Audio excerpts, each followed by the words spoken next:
오늘은 부활이 없다면이라고 하는 제목으로 함께 말씀을 나누려고 합니다. 말씀을 통하여 성령님께서 각자에게 들려주시는 그 세미한 음성을 듣는 시간이 되기를 바랍니다. 오늘은 예수 그리스도께서 죄와 사망의 권세를 깨뜨리고 다시 부활하신 그 부활절입니다. 부활의 기쁨이 여러분의 삶과 가정 그리고 범사에 가득하시기를 주님의 이름으로 축복합니다. 여러분, 기독교가 다른 종교와의 근본적인 차이가 있다면 바로 부활입니다. 예수 그리스도께서는 십자가에서 죽으심으로 우리의 죄를 해결하셨습니다. 그런데 죽음으로 끝난 것이 아니라 3일 만에 다시 부활하셨습니다. 뿐만 아니라 예수 그리스도를 주님으로 믿고 따르는 사람들은 예수님과 같이 부활하게 되는 줄을 믿으시기를 바랍니다. 우리가 믿는 복음과 모든 진리는 부활이라고 하는 튼튼한 기초 위에 세워져 있습니다. 만일 기독교에서 부활을 빼버리면 기독교는 기초가 무너져 버리는 것과 같습니다. 만일 예수 그리스도께서 부활하지 못하셨다면 그러면 어떤 문제가 있을까요? 오늘 본문 14절과 15절의 말씀을 우리가 함께 읽겠습니다. 시작. 그리스도께서 만일 다시 살아나지 못하셨으면 우리가 전파하는 것도 헛것이요 또 너희 믿음도 헛것이며 또 우리가 하나님의 거짓 증인으로 발견되리니 우리가 하나님이 그리스도를 다시 살리셨다고 증언하였음이라. 만일 죽은 자가 다시 살아나는 일이 없으면 하나님이 그리스도를 다시 살리지 아니하셨으리라. 여러분, 우리는 예수 그리스도의 복음을 믿습니다. 복음의 내용은 예수 그리스도께서 십자가에서 죽으심으로 우리 모든 죄가 용서를 받았고 예수 그리스도께서 다시 살아나심으로 우리가 영원한 생명을 얻게 되었다는 것입니다. 그래서 복음의 핵심은 예수님의 십자가와 부활입니다. 그런데 만일 그리스도께서 다시 살아나지 못하셨다면 우리의 믿음은 헛것이라는 겁니다. 또한 우리가 전파하는 복음도 헛된 것이라는 거예요. 여기에서 헛되다는 것은 무가치하고 어리석다라고 하는 것을 의미합니다. 그러면 복음을 위해서 자신의 생명까지 바쳐서 이렇게 헌신하는 목회자들이나 선교사님들이라든가 이 복음을 전하는 사람들의 말은 다 거짓말이라는 거예요. 다시 말하면 사기꾼이라는 거예요. 만일 그리스도의 부활이 없다면 우리는 이단 사이비와 다를 바가 전혀 없습니다. 얼마 전에 남양에 안상홍 증인이라고 하는 그러한 이단이 큰 건물을 세웠는데요. 벌써 많은 사람들이 모이고 있습니다. 안상홍 증인에는 하나님의 교회라고 하는 간판을 걸고 있는데요. 그 하나님의 교회는요, 안상홍을 하나님으로 믿고 있고요, 안상홍을 그리스도라고 믿고 있고 재림주라고 믿고 있는 단체입니다. 안상홍이 자신이 하나님이라고 그리스도라고 가르쳤는데 1985년 2월 25일에 죽었습니다. 왜냐하면 안상홍이 다시 살아나지 못했기 때문입니다. 그런데 우리의 믿음은 결코 헛된 것이 아닙니다. 예수 그리스도의 복음은 결코 헛된 복음이 아닙니다. 복음을 전하는 사람들은 결코 거짓말장이가 아닙니다. 왜냐하면 예수 그리스도께서 죄와 사망의 권세를 깨뜨리고 다시 살아나셨기 때문인 줄 믿으시기를 바랍니다. 예수 그리스도께서 다시 살아나셨기 때문에 우리가 전하는 복음은 가장 영광스러운 복음입니다. 복음을 전하는 사람들은 거짓된 이 거짓말을 전하는 사람들이 아닙니다. 이 사람들은 가장 가치 있는 일, 가장 귀한 일, 가장 위대한 일을 하고 있는 사람들입니다. 그리고 복음을 전하는 목회자들은 정말 위대한 일에 헌신한 사람들입니다. 저는 이 복음을 전하는 일보다 더욱 가치 있는 일, 더욱 위대한 일이 없다고 생각해서 정말 주님 앞에 기도했는데 목회자로 부름을 받아서 목회자가 되었습니다. 그리고 제가 연고도 없는 이 남양 땅에 주님의 몸된 교회를 세우고 부활의 복음을 전하고 있는 줄 믿으시기를 바랍니다. 그런데 복음을 전하는 일은 목회자에게만 주신 사명이 아니죠. 예수 그리스도를 주님으로 믿고 따르는 모든 사람들이 마땅히 전해야 될 사명인 줄을 믿으시기를 바랍니다. 그래서 그리스도인들은 때를 얻든지 못 얻든지 항상 복음을 전하기를 힘써야 합니다. 무엇보다도 내가 사랑하는 가족들에게 복음을 전해야 됩니다. 왜냐? 천하 인간에게 구원을 얻을 만한 다른 이름을 우리에게 주신 일이 결코 없기 때문입니다. 예수 그리스도만이 길이시고 예수 그리스도만이 진리이시고 예수 그리스도만이 생명이신 줄을 믿으시기를 바랍니다. 왜냐하면 예수 그리스도께서 다시 살아나셨기 때문입니다. 자, 만일 예수 그리스도께서 부활하지 못하셨다면 또 어떤 문제가 있을까요? 오늘 보면 17절입니다. 17절의 말씀을 함께 읽겠습니다. 시작. 그리스도께서 다시 살아나신 일이 없으면 너희의 믿음도 헛되고 너희가 여전히 죄 가운데에 있을 것이요. 여러분, 하나님은 거룩하신 분이십니다. 하나님은 죄를 결코 용납하실 수 없는 분이십니다. 죄에 대해서는 반드시 심판하시는 분이십니다. 그런데 문제는 로마서 3장 23절에 보시면 모든 사람이 죄를 범하였음에 하나님의 영광에 이르지 못하더니라고 말씀하고 있습니다. 모든 사람은 죄 때문에 하나님의 임재와 영광이 가득한 천국에 들어갈 수 없다는 의미입니다. 그러면 죄인들은 어떻게 될까요? 히브리서 9장 27절에 보면 한 번 죽는 것은 사람에게 정하신 것이요 그 후에는 심판이 있으리니 라고 말씀하고 있습니다. 여러분, 한 번 죽는 것은 누구도 피할 수 없는 운명입니다. 여러분, 나는 절대 죽지 않는다, 그런 사람이 있습니까? 이만희 같은 거짓된 착각하는 미친 사람이 아니면요 다 죽게 되어 있습니다. 근데 죽음으로 끝나는 것이 아닙니다. 죽음 이후에는 반드시 심판이 기다리고 있습니다.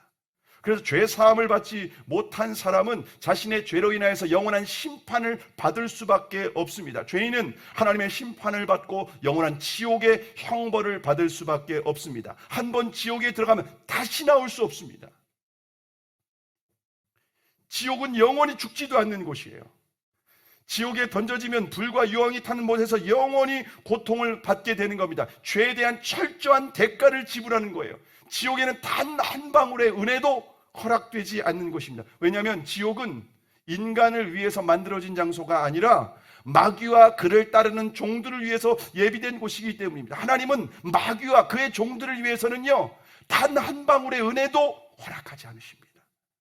그렇기 때문에 누구도 지옥에 들어가면 절대로 안 돼요. 여러분, 지옥에 들어가면 절대 안 됩니다. 네.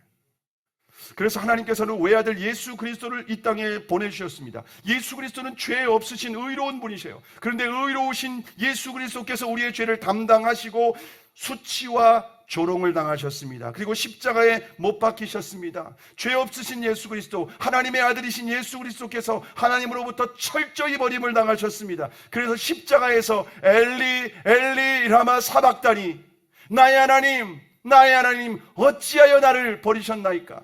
하나님의 아들이시고 사랑받는 아들이시고 죄 없으신 분이셨는데 우리의 모든 죄를 담당하셨기 때문에 하나님 아버지로부터 철저히 버림을 당하셨습니다.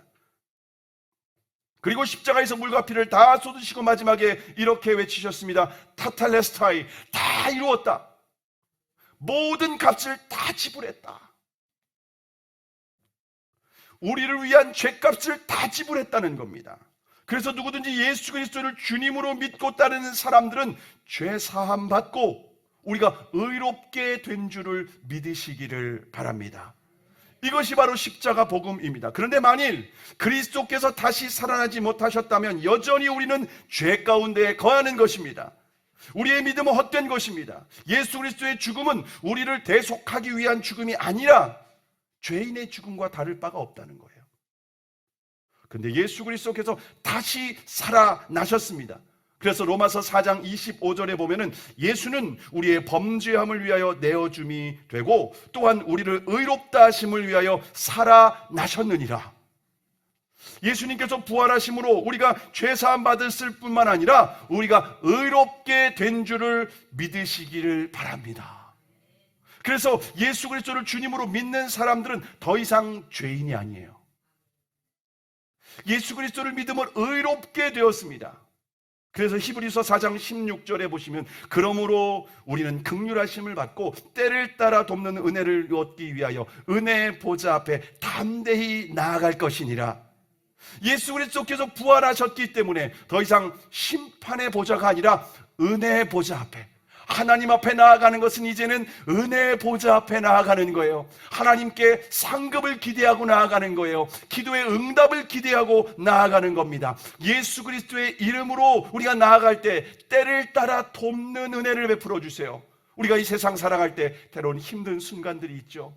육체의 질병도 있고 경제적인 어려움도 있고 우리의 인생에 수많은 내가 감당할 수 없는 고난이 있어요. 그러나 그럴 때에 예수 그리스도의 이름을 의지해서 하나님 앞에 나아가시기 바랍니다. 그러면 하나님께서는 우리에게 약속하신 생명과 풍성한 삶을 우리를 위해서 베풀어 주시는 줄을 믿으시기를 바랍니다. 왜냐하면 예수 그리스도께서 죄와 사망의 권세를 깨뜨리고 다시 살아나셨기 때문입니다. 만일 예수 그리스도께서 부활하지 못하셨다면 그러면 우리는 어떤 사람이 될까요? 우리는 어떤 사람일까요? 오늘 보면 18절과 19절의 말씀을 우리가 함께 읽겠습니다. 시작. 또한 그리스도 안에서 잠자는 자도 망하였으리니 만일 그리스도 안에서 우리가 바라는 것이 다만 이 세상의 삶뿐이면 모든 사람 가운데 우리가 더욱 불쌍한 자이리라. 여러분, 요즘 날씨도 좋고 꽃도 피고 굉장히 야외로 참 다니기 좋은 시즌 아닙니까? 그래서 주말이면 사람들이 캠핑을 여기저기 자연으로 나가고 있습니다. 또 쇼핑을 가기도 하고 또 여기저기 놀러 가고 있고 맛집을 찾아다니기도 합니다. 그런데 그리스도인들은 주일이면 이 자리에 여러분은 오고 계십니다. 예배를 드리며 또한 하나님께서 허락하신 물질의 일부를 헌금으로 드립니다. 나의 삶의 주인, 나의 삶의 내 인생의 나의 생명이라고 고백하며 여러분이 드리고 있습니다. 부활주일 같은 경우에는 특별 헌금을, 절기 헌금을 드리기도 합니다. 또한 교회에서 알바비를 주는 것도 아닌데 열심히 섬기고 봉사하십니다. 세상에서 돈 줘오고 하라고 하면은요 하지 않아요. 근데 주님의 몸된 교회, 주님을 위해서 열심히 헌신하고 봉사합니다. 어떤 사람은 직장에서 일하는 것보다 더 열심히 헌신합니다. 심지어 남들 부러워하는 좋은 직장 다 버리고 목회자가 되기도 하고 선교사가 되기도 하고 평생 복음을 전하시는 분들도 계십니다. 저희 시골교회 박창성 목사님이라는 분이 계셨는데요. 독일에서 유학 중에 예수님을 인격적으로 만나셨습니다. 그래서 모든 것을 내려놓고 목회자로 헌신하셨습니다. 신학을 공부한 후에 기도원에서 40일 금식 기도를 하셨습니다. 하나님께서 인도하시는 곳으로 가겠다고. 그런데 40일 금식 기도 끝날 즈음에 그 시골교회 목사님이 후임자를 위해서 기도하러 왔다가 그곳에서 만나게 되고 그 박창성 목사님이 40일 기도 응답이라고 생각하고 시골교회에 오셨습니다. 근데 그 시골교회는 10명도 모이지 않는 아주 작은 교회였습니다. 당연히 목회자의 사례비도 챙겨줄 수 없는 그런 아주 열악한 교회입니다. 여러분, 독일 유학 중에 예수님을 만났는데 이분은 10명도 안 되는 생계도 책임져 줄 수 없는 그런 작은 교회, 시골교회 목회자로 오셨습니다. 그리고 복음을 전하시는데 너무나도 순수하고 뜨거운 열정을 가지고 복음을 전해주셨습니다. 그리고 그렇게 시골에서 복음을 전하시다가 교회가 어느 정도 조금 안정되고 이분은 서울에 있는 또 다른 그 개척을 하기 위해서, 교회를 개척하기 위해서 서울로 가셨습니다. 서울에 가서 개척교회를 열심히 하시다가 63세에 조기 은퇴를 하셨습니다. 그리고 2019년 선교사로 파송을 받았습니다. 독일어를 잘하기 때문에 이제 선교부에 독일 난민 사역을 할 사람을 찾고 있었는데 이분이 독일에서 유학을 했기 때문에 독일어를 잘하니까 그렇게 가신 겁니다. 헌신을 하신 겁니다. 그런데 2020년 코로나 팬데믹으로 한국으로 귀국을 하실 수밖에 없었습니다. 한국에서 이제 하나님의 인도하심을 기다리고 있을 때에 우간다에서 선교사를 보내달라고는 요청을 받았습니다. 그런데 우간다에 선교를 가기 위해서는 태권도 유단 자격증을, 유단자가 되면은 좋다고, 복음을 전하는데 좋다고 해서 60대 중반에 태권도 학원을 다니셨습니다. 그리고 다리를 찢고 운동을 하고 일단 자격증을 일단을 따셨습니다. 그리고 2021년 2년 전 4월에 우간다로 선교사로 파송을 받으셨습니다. 그곳에서 복음을 전하는 중에 코로나에 감염이 되셨습니다. 근데 의료시설이 열악하다 보니까 우간다에서 치료를 받다가 2021년 5월 27일에 하나님의 부름을 받고 천국에 가셨습니다.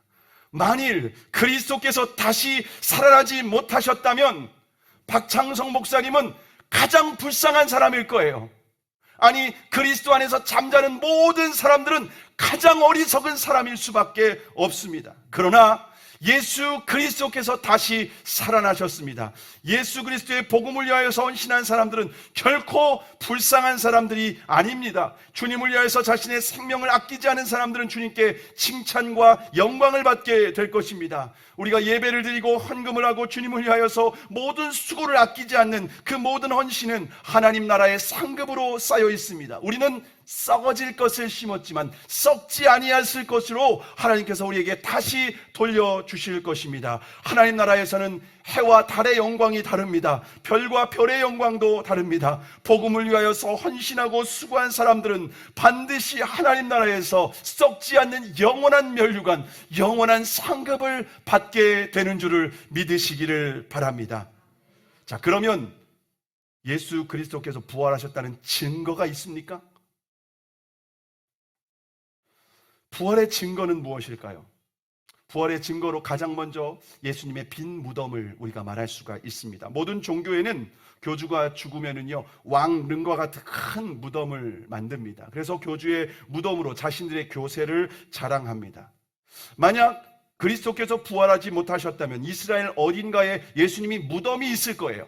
그런데 여러분이 성지순례를 가보시면 아시겠지만은, 제가 이스라엘에서 6개월 살면서 예수님의 무덤을 여러 차례 가서 시체를 찾아봤는데 빈 무덤이었습니다.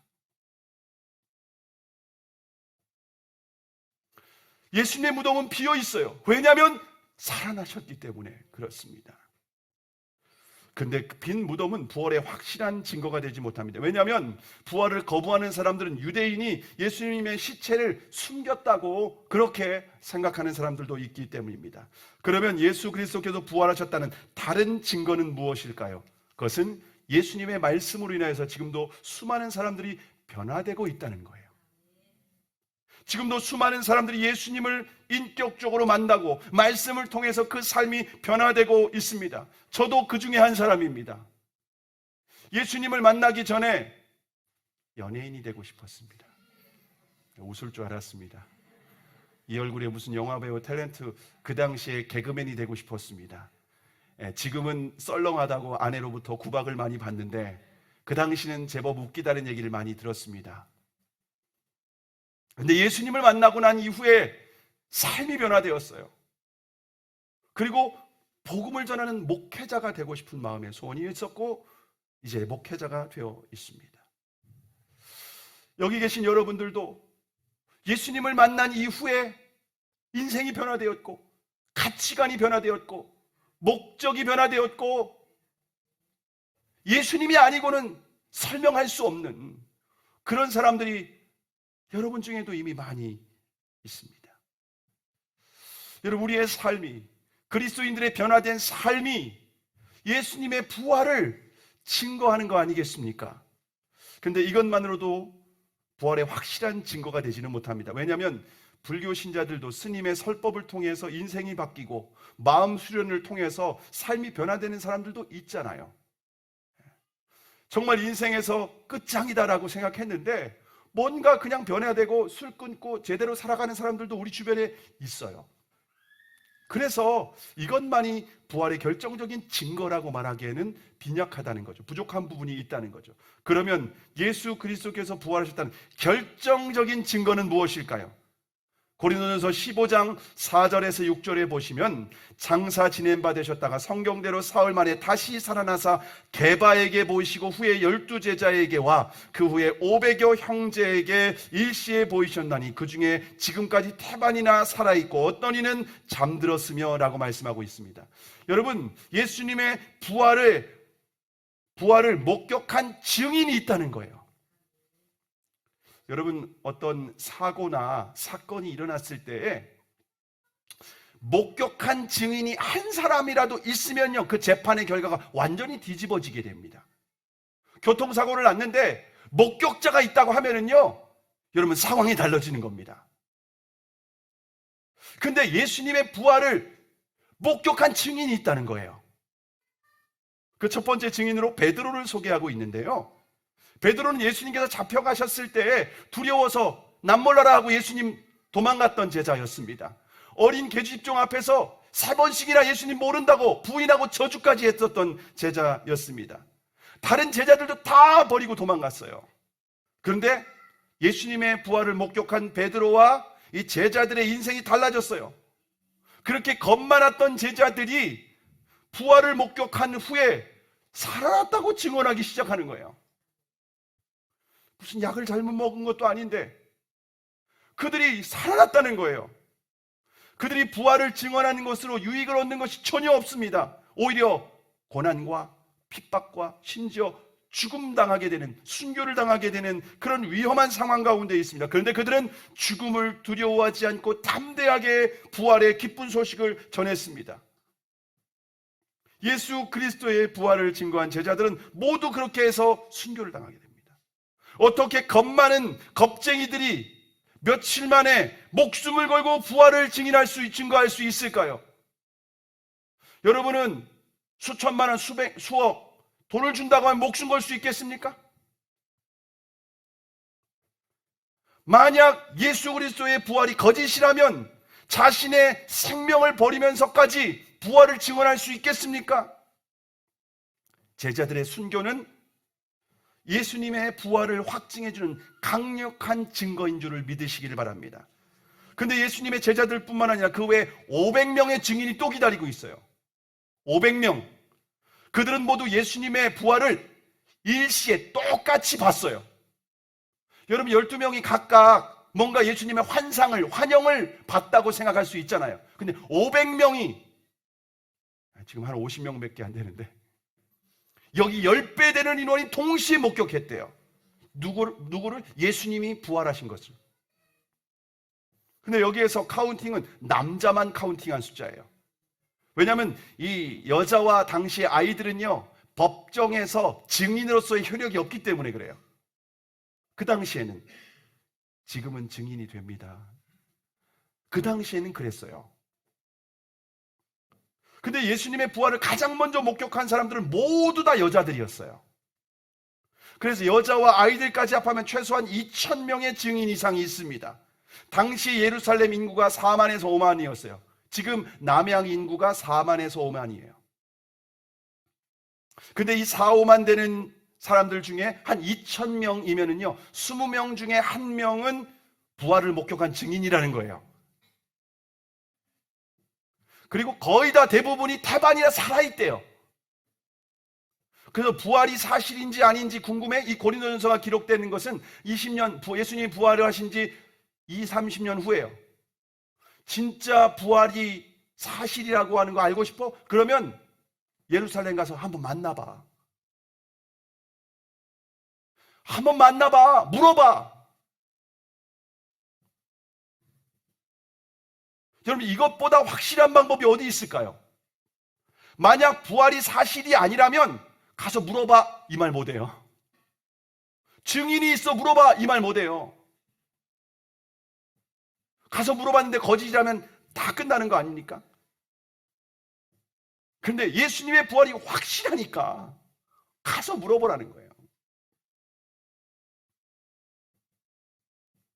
여러분, 예수님의 이 부활의 증언은 그때로부터 지금까지 2000년이라는 시간이 지났지만 아직도 허물어지지 않았습니다. 예수님의 부활은 신화나 허구가 아닙니다. 예수님의 부활은 이론이나 개념도 아닙니다. 예수님의 부활은 역사적 사실인 줄 믿으시기를 바랍니다. 예수님의 부활 사건은 팩트입니다. 예수 그리스도는 죄와 사망의 권세를 깨트리고 다시 살아나셨기 때문에 저와 여러분이 믿는 이 복음은 모두 진리인 줄 믿으시기를 바랍니다. 여러분, 예수 그리스도께서 부활하셨다면 그러면 우리는 어떻게 될까요? 오늘 보면 20절입니다.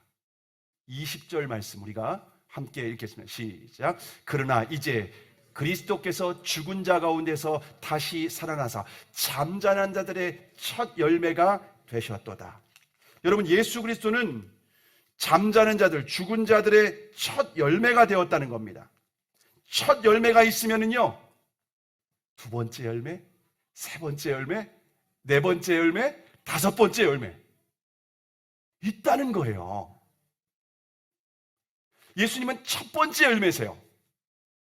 예수님 안에 있는 사람들, 예수 그리스도를 주님으로 믿고 따르는 사람들, 그들은 두 번째, 세 번째, 네 번째 열매로 부활하게 되는 줄을 믿으시기를 바랍니다. 예수님께서 부활하셨다면 우리도 부활하게 될 거라는 거예요. 예수님이 부활이 중요한 이유가 저와 여러분도 부활하기 때문에 그렇습니다. 그래서 오늘 보면 16절에 이렇게 말합니다. 만일 죽은 자가 다시 살아난 일이 없으면 그리스도도 다시 살아나신 일이 없었을 테요.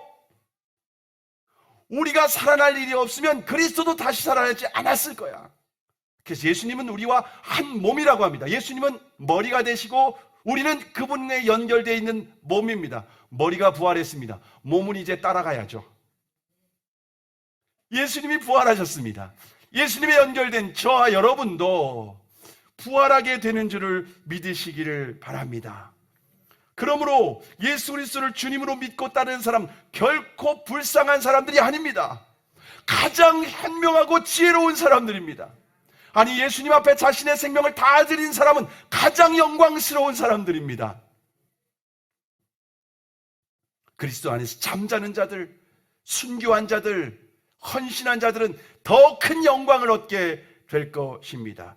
예수 그리스도의 부활이 역사적 사실이라면 저와 여러분도 이 역사의 한복판에 마지막 주님 다시 오실 때 다시 부활하게 될 줄 믿습니다. 여러분, 부활이 왜 중요한지 아십니까? 예수님께서 부활하셨다면 지금도 살아계시는 겁니다. 살아계신 예수님은 오늘도 우리와 함께하고 계십니다. 우리 가운데 임재하고 계시고 우리의 예배를 받고 계십니다. 예수님은요, 지금도 우리에게 성령으로 임재하셔서 우리의 예배를 받고 계십니다. 그 부활의 능력이 지금 우리와 함께하고 계십니다. 부활의 능력, 예수님을 다시 살리신 이의 영, 성령님께서 우리와 함께하고 계시면 우리도 다시 살게 될 것이고 그 부활의 능력이 우리와 함께하고 있는 겁니다. 그럼 여러분의 삶에 죽을 것 같은 그런 문제가 있습니까? 여러분의 삶에 이제 다 끝났다라고 하는 순간들이 있습니까? 여러분, 끝날 때까지 끝난 것이 아닙니다. 부활의 능력이신 성령님께서 예수 그리스도의 영이 우리와 함께하고 계십니다. 부활의 능력이 우리와 함께하고 계십니다. 그 부활의 능력으로 여러분 다시 살아나게 될 것입니다. 여러분의 삶이 회복될 것이고 가정이 회복될 것이고 자녀가 회복될 것이고 육체가 회복될 것이고 여러분의 삶의 모든 것이 회복될 줄로 믿습니다. 부활주일에 죽음의 권세를 다 깨뜨리고 다시 살아나신 그 예수 그리스도의 권능이, 예수 그리스도의 부활의 능력이 여러분의 삶과 가정, 그 모든 것이 다시 살아나는 그러한 놀라운 은혜와 능력이 가득하기를 주님의 이름으로 축복합니다.